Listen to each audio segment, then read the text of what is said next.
মেরামতে ব্যর্থ। একটি পুরনো তেলের ল্যাম্পের নষ্ট মেকানিজম ঠিক করান। ভিডিওর নাম মেরামতে ব্যর্থ। একটি পুরনো তেলের ল্যাম্পের নষ্ট মেকানিজম ঠিক করা। ব্যর্থতা ও চ্যালেঞ্জ। বন্ধুত্বপূর্ণ, সামান্য নাটকীয় এই সুন্দর জিনিসটা দেখুন। একটি পুরনো তেলের ল্যাম্প, হয়তো 100 বছর পুরনো। এর ডিজাইনটা দারুণ, তবে এটি কয়েক দশক ধরে কারো আটকে পড়েছিল। কিন্তু এখানে একটা সমস্যা আছে। ল্যাম্পের মূল অংশ, যে মেকানিজমটা সোলটাকে উপরে তোলে, সেটা পুরোপুরি জ্যাম হয়ে আছে। শুধু আঠালো নয়, ভেতরে কিছু একটা ভাঙা। শুরু করার আগেই আমরা মেরামতে একটা ব্যর্থতা দেখতে পাচ্ছি। যদি আমরা এই যান্ত্রিক ত্রুটি ঠিক না করতে পারি, তাহলে এটা কেবলই এক টুকরো সুন্দর পিতল। কিন্তু যদি আমরা কি ভুল হয়েছে তা খুঁজে বের করতে পারি, পরিষ্কার করি এবং পুনর্নির্মাণ করি, তবে আমরা 100 বছরের আলোকে আবার ফিরিয়ে আনি। চলুন তদন্ত শুরু করা যাক। মূল অংশ, বডি, তদন্ত ও সমাধান। 1. প্রাথমিক মূল্যায়ন ও ঝুঁকিপূর্ণ খোলা। রেঞ্জ নিয়ে কাজ শুরু করার আগে আমাদের বুঝতে হবে আমরা কি নিয়ে কাজ করছি। এটা যেন প্রাচীন ঘড়ির কলকবজা। আমরা কাজ করছি ছোট, ভঙ্গুর অংশ নিয়ে। আমি যে উপমাটি ব্যবহার করি, আপনি যদি একটি সুতো খুব জোরে টানেন, তবে পুরো সোয়েটার খুলে যায়। আমার ধারণা মেকানিজমটি পুরনো, আঠালো তেল আর মরিচায় জ্যাম হয়েছে। আমাদের সব কিছু নথিভুক্ত করতে হবে।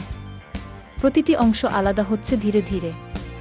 আমরা যন্ত্রাংশগুলোকে অস্ত্রোপচারের মতো করে আলাদা করছি, যাতে এই শতবর্ষী কোনো পিতলের স্ক্রু ভেঙে না যায়।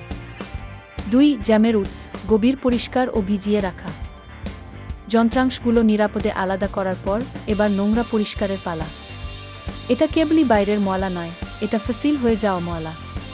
পুরনো তেল এখন আঠালো তারের মতো হয়ে গেছে। গভীর ক্ষয়ের জন্য আমরা একটি সাধারণ সাইট্রিক অ্যাসিড বাথ ব্যবহার করছি। এটা চূড়ান্ত নিষ্ক্রিয় পরিষ্কারের পদ্ধতি। অ্যাসিড মরিচা দূর করে, কিন্তু পিতলকে অক্ষত রাখে। কয়েক ঘন্টা ভিজিয়ে রাখার পর প্রতিটি অংশকে হালকা করে ব্রাশ করা হয়, যাতে এর আসল সুন্দর ধাতু বেরিয়ে আসে। পার্থক্যটা দেখুন। 3. সমস্যা সমাধান, অনুপস্থিত পিন, হুকের ফল। ওকে, পরিষ্কার করাতে সাহায্য হয়েছে, কিন্তু নবটি এখনও মসৃণভাবে ঘুরছে না। এটাই সত্যের মুহূর্ত। ভালো করে দেখার পর বুঝলাম, শুধু আঠালো নয়, এখানে একটি অংশ অনুপস্থিত। এখানে একটি ছোট্ট পিতলের পিন থাকার কথা ছিল, যা মূল সোলতে গিয়ারকে শাফটের সাথে আটকে রাখে। এত বছর ধরে সেই পিনটি শেয়ার্ড অফ এবং পড়ে গেছে। এটাই সেই মেরামতে ব্যর্থতা যা নিয়ে আমাদের ভিডিও। এটা ময়লা নয়, এটা গঠনগত সমস্যা। এখন আমাদের এমন কিছু ঠিক করতে হবে যার অস্তিত্বই নেই। 4. কাস্টম সমাধান, একটি প্রতিস্থাপন অংশ তৈরি। আমরা এক দুপুরের জন্য ধাতুশিল্পী হব। আমরা প্রতিস্থাপন পিন কিনতে পারি না। এই জিনিসটা 100 বছরের পুরনো।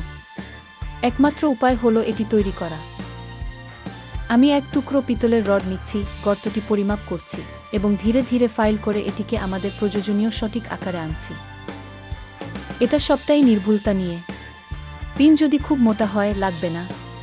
খুব পাতলা হলে এটি আবার ভেঙে যাবে।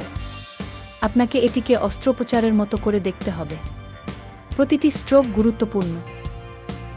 5. পুনরায় জোড়ার পরীক্ষা, গুরুত্বপূর্ণ মুহূর্ত। আমাদের একেবারে নতুন ছোট পিনটি তৈরি, এখন পুনরায় জোড়ার পালা। সবকিছু রাখার আগে অল্প পরিমাণ উচ্চমানের যান্ত্রিক তেল খুব কাজে দেয়। এটিকে শুষ্ক ত্বকে ময়েশ্চারাইজার লাগানোর মতো মনে করুন। এটি মসৃণভাবে চলতে হবে। এটাই আমাদের মেরামতের চূড়ান্ত পরীক্ষা। আমরা কাস্টম মেড পিনটি স্থাপন করছি এবং চূড়ান্ত কলারটি জায়গা রাখছি। 6. সত্যের মুহূর্ত, চূড়ান্ত কার্যকারিতা পরীক্ষা। সফল, এটা মাখনের মতো ঘুরছে। সেই নতুন পিন, সেই কাস্টম সমাধান মেকানিজমটিকে আবার প্রাণ দিয়েছে। আপনি পরিষ্কার, নির্ভুল গতি অনুভব করতে পারবেন। এটা অবিশ্বাস্যভাবে সন্তোষজনক। 7. চূড়ান্ত পালিশ ও কাজ পুনরুদ্ধার। এখন যেহেতু ইঞ্জিন কাজ করছে, আমরা সৌন্দর্যের দিকে মনোযোগ দিতে পারি।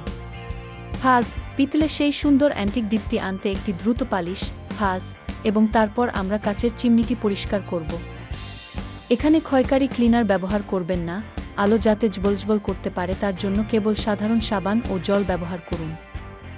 সমাপ্তি, আউটরো, উপসংহার এবং ও উৎসাহী এবং এই তো Pause from seized, rusty addict junk to a functional piece of history. Pause, আমরা শুধু পরিষ্কার করিনি, আমরা মূল যান্ত্রিক ত্রুটিটি ঠিক করেছি যা পুরো প্রকল্পকে হুমকির মুখে ফেলেছিল। সেটাই আসল সন্তুষ্টি। আমরা কি সফলভাবে এই পুরনো জিনিসটি বাঁচাতে পেরেছি? কমেন্টে জানান। এরপর কোনো মেরামতের চ্যালেঞ্জটি আপনারা দেখতে চান?